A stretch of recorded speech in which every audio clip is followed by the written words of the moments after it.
Welcome to InnerGLOW, the podcast that helps you to ditch anxiety, judgment, stress, and self-doubt, and instead embody ease, confidence, flow, abundance, and self-love. I'm your host, Bhavna Meg, mindset and energy coach, and founder of Stepping Into You. I work with individuals just like you on emotional, mental, and energetic levels to help you to fall in love with yourself and glow from the inside out. This is episode 7. Today we're taking a peek at arranged marriage, and I'll be sharing with you what I saw. And I'll be sharing with you what I saw growing up and how this framed my view of arranged marriage and some of my experiences that I had in this world. Our tip for today isn't about how to do arranged marriage well, rather it's about connecting to what it is that you really want. So listen all the way through to learn how you can get clear on that. My understanding of and awareness of arranged marriage with my parents and with others in that generation was that they would get married and have their traditional Indian wedding and Hindu wedding when they were quite young, and when they came of age and were ready, would then actually go and live with their respective husband. So the wife would, the female would go and live with her respective husband. For my parents, I understand that they were married when had their Hindu ceremony, wedding ceremony. For my parents, I understand that they had their Hindu ceremony. For my parents, I understand that they had their Hindu wedding ceremony when they were younger. And then my dad migrated to the UK and my mum followed a year or two afterwards, and they had their civil marriage there. Growing up, I don't recall very much in conversation about arranged marriages, but as we got older, my cousins, who my siblings and I grew up with, they were going through the motions of being introduced to people for an arranged marriage. And it was really interesting to witness because it was such a awkward, uncomfortable, new, unusual, uncertain experience for all of them. And certainly for my cousin sisters, they accepted the proposal of the first person that they were introduced to. And they're in amazingly loving, luscious marriages and have beautiful, amazing kids as well. And I'm so grateful for the experience that they did have, that they've brought them to where they are now. What was really strange for me was that it didn't seem like it was communicated as to the expectations, what you're supposed to do, how it's supposed to happen.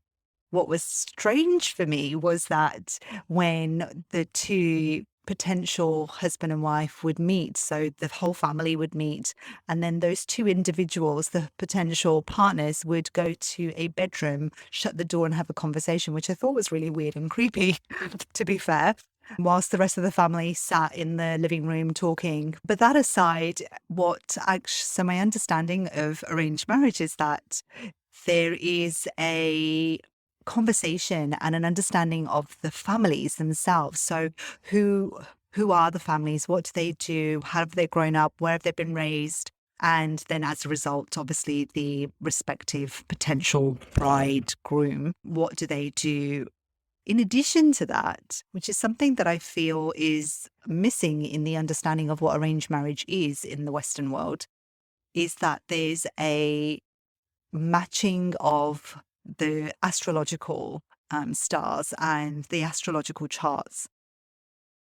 And this is really important because the astrological charts offer so much information about who we are and what it is that we're doing. This is usually done from the input of a priest, and they would have a look at the charts and see what the compatibility is like and whether that relationship will be fruitful, whether it will experience challenges, whether there'll be growth, whether there will be children, and essentially overall what the level of compatibility is. There are various studies and bits of research that have been done that show that arranged marriage is more successful than love marriages. The thing that I feel is misconstrued in this, in trying to apply it to the Western world in shows like Married at First Sight, is that it's not part of the culture. Arranged marriage and introduction is very much part of the culture in many Eastern communities. So it's not unusual for your parents to find you an appropriate match, which is not the case in many Western cultures.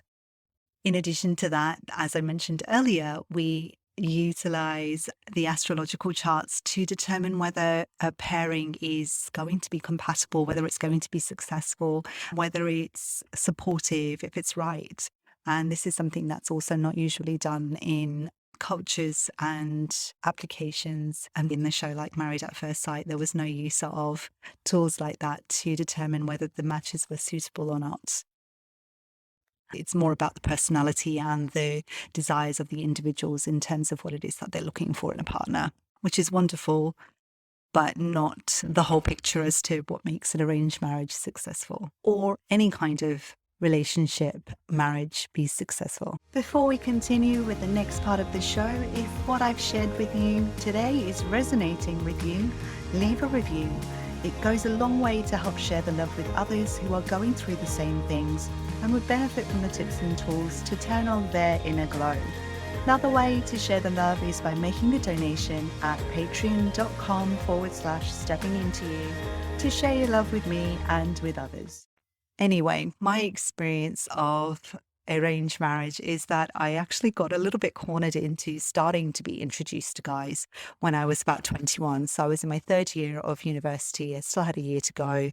And at a family gathering at one of my cousin's houses, that cousin kind of cornered me into saying, well, it's going to be a year until you meet somebody, and then it'll be another year before the wedding happens. So it's best to start looking now. And honest to God, I was trying to stay in university, trying to continue studying so that I didn't have to get married. So every opportunity that I could find to put off getting married, I was looking for it. But lo and behold, after a lot of poking, I agreed, and introductions did not come in very, very quickly. I had several introductions through my 20s, and in the most part were not suitable. If you've listened to episode 1, I allude a little bit to my being tall, and in my culture and in my caste at 5'8", that's really quite tall for guys. So most guys that I was being introduced to were about 5'5" or 5'6", and were not suitable for that reason, but also compatibility. I just didn't feel like they were my person. One example of an introduction came through my dad. My dad actually warned me that he wasn't a very outgoing person. He worked as a telecoms tech and would go do his work, come home, and he was a bit of a homebody. My dad telling me about this because I was a particularly outgoing person. I went to the gym and I studied and hung out with my mates, and so he knew that. And I said, okay, I'll go and meet him. At this point in my life, I think I maybe was about 24 or 25, and he was a few years older. And I was explaining to him on the date that, well, I study and I have been studying, and I'm thinking about going back to university to do my master's degree. And he kept on coming up with lots of, oh, well, maybe now whilst you're single, but once you're married, you won't be able to. And then I'd give him an example of somebody that I knew that was doing that. I've got a friend, she's married and she's just gone back to college to do a counselling diploma. And then to that he would say, oh yeah, well maybe, but once you've got kids, and then you really can't do something like that, and you need to be with them. And I then said, it's like, oh, well, the same friend actually has children. And this really put me off this particular guy, that he was not very open to my desire to want to expand myself, want to grow in myself, and my ability to make time for the things that were really important to me, which at that point in my life were working out. Exercise was really important to me, so I would do that quite regularly. I was studying various things in the evenings or on the weekends, and that was really important to me. And he found it unfathomable that I had so much time or was able to make time for all of this stuff. And I said, well, I make time for it because it's important. So I'd said no to him about meeting up again. And my dad, maybe about a week later, asked me, what happened with that guy? And I just said to my dad, a little bit worried what he might respond. So I said to him that, oh, well, he said that I'm not allowed to study after I get married. And I was so surprised and so pleased with my dad's response that my dad said, well, tell him to fuck off then.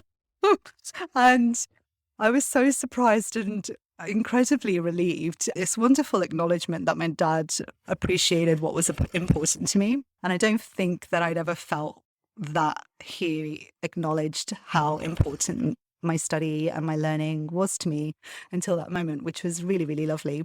This brings us to a really great place for our tip for today about creating and imagining into what amazing really looks like and feels like for a relationship, for our partner. It's all about being able to define in as much detail as possible what it is that we want. We're often so used to articulating in incredible amount of detail what it is that we don't want. And this is where we need to start to really sit with what it is that we do want to create, what it is that we do really desire in a partner, in a relationship, and of ourselves in that relationship. So sit down with a journal, with a notepad, and write a list. And I've started doing this several years ago, and my list has grown and morphed and evolved over the years. And that's okay. The more you expand and grow into yourself, your desire and understanding of what it is that you truly want is going to evolve too. So find yourself a quiet place to sit down and put pen to paper around what this person looks like for you, what they feel like, what being in a relationship is like for you with them, what you're like in the relationship with them, what do they bring to the relationship, and what do you bring to them in the relationship. And keep writing as much as you can, and give yourself space at the end of that list, at the end of that story, those paragraphs. Leave yourself some space so that you can come back to it, so that you can continue to expand it, grow it.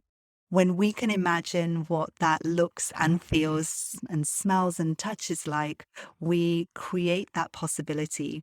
This is not to say that your possibility is limited by this, because you can always add in the invitation to experience something that's more expansive than what you've put to paper. Let me know what you love most about doing that exercise. Join me next week for episode 8, Unpacking Anxiety. We'll talk a little bit about what it is, how it manifests in the body, and I'll share with you a simple and easy tool that you can use to bring yourself back into a state of balance. Thanks for joining me today, and be sure to subscribe at steppingintoyou.com/InnerGLOW so you don't miss any glowing possibilities.